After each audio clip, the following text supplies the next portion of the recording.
பையன் ஸ்கூல் விட்டு ஈவினிங் வந்ததும் எனக்கு ஸ்நாக்ஸாக வாட்டர்மெலன் கட் பண்ணி கொடுத்தாங்க. எனக்கு வாட்டர்மெலன் அப்படியே சாப்பிட வேணாம், போர் அடிக்குது, எனக்கு ஐஸ்கிரீம் வேணும்னு அடம்பிடிக்க ஆரம்பிச்சிட்டான். ஐஸ்கிரீம் பர்பட்டா வீட்டிலே செய்கிறது, வீட்டில் மோல்டு எதுவும் இல்லை, க்ரீம் கூட எதுவும் இல்லையே, என்னடா பண்ணுறதுன்னு யோசித்தேன். அப்போ தாங்க எனக்கு கொஞ்சம் ஞாபகம் வந்துச்சு. ஐஸ்கிரீம் அடிக்கடி கடையில் வாங்கி சாப்பிட்டு அந்த வேஸ்ட்டு டப்பாலாம் தூக்கி போடாமல் பத்திரமா வச்சுருந்தாங்க.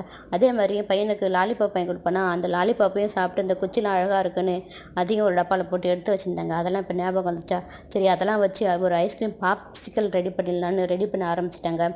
இதுக்கு கட் பண்ணி வச்சுருக்க வாட்டர்மெலனில் நமக்கு தேவையான அளவு சுகர் சேர்த்து ஒரு ஜூஸ் மாதிரி ரெடி பண்ணிவிட்டு அதை ஃபில்ட்ரு பண்ணிவிட்டு அந்த 2 டப்பாலுமே. இப்போ இதை ஃபாயில் பேப்பரை வச்சு கவர் பண்ணணும். ஃபாயில் பேப்பர் என்கிட்ட இல்லாதனால வீட்டில் இந்த கவர் நல்லா க்ளீன் பண்ணி 2த்துக்கும் தேவையான சைஸில் கட் பண்ணிட்டாங்க. அது கூடவே எடுத்து வச்சுருந்த ரப்பர் பேண்ட் போட்டு நல்லா டைட்டாக க்ளோஸ் பண்ணிட்டாங்க.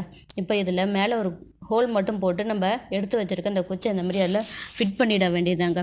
ஃபஸ்ட்டு வச்சு குச்சி அடிச்சு டைட்டாக நிற்க வச்சா அது நிற்கவே இல்லை. அப்புறம் ஃபுல்லாக உள்ளே அழுத்தி விட்டு கொஞ்சம் லைட்டாக நின்றுச்சுங்க.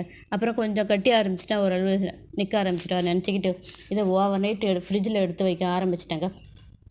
வைக்க ஆரம்பிச்சதுமே என் பையன் ஆரம்பிச்சிட்டான். எவ்வளோ நேரம் ஆகும் ஒன்று நைட்டு ஃபுல்லாக வச்சுருந்தா தூங்கி எழுந்ததுக்கப்புறம் சாப்பிட்லான்ட்டுனா சரின்னு அவரும் அப்படியே போயிட்டாருங்க. இடையில அப்பப்போ எடுத்து நானும் பார்த்தேன், அவனும் பார்க்க ஆரம்பிச்சிட்டாங்க. ஒரு வழியாக அதுவும் கட்டியாக ஆரம்பிச்சிருச்சு.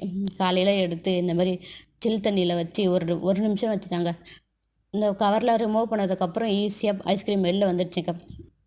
டேஸ்ட் பண்ணி பார்த்தோம், ரொம்பவே சூப்பராக இருந்துச்சு. இதை அப்படியே இந்த டப்பாலே வைங்க, நான் ஸ்கூல் விட்டு வந்து சாப்பிட்றேன்னு பையன் சொல்லிவிட்டு திரும்ப ஃப்ரிட்ஜில் வச்சுட்டு போயிட்டான். பையப்பில்லை என்னையும் சாப்பிடவே இல்லை, அவனும் சாப்பிடவே இல்லை. ஈவினிங் வந்தால் தான் சாப்பிட்ணுன்னு சொல்லிட்டான். சரிடா ஃப்ரிட்ஜில் இருக்குன்னு ஃப்ரிட்ஜை வச்சு க்ளோஸ் பண்ணியாச்சுங்க. நீங்களும் உங்கள் வீட்டில் ட்ரை பண்ணி பார்த்துட்டு எப்படி இருந்துச்சுன்னு கமெண்ட்டில் சொல்லுங்கள். மறக்காமல் நம்மளோட சேனலை சப்ஸ்கிரைப் பண்ணுங்கள். நெக்ஸ்ட் வீடியோவில் பார்க்கலாம். பாய்.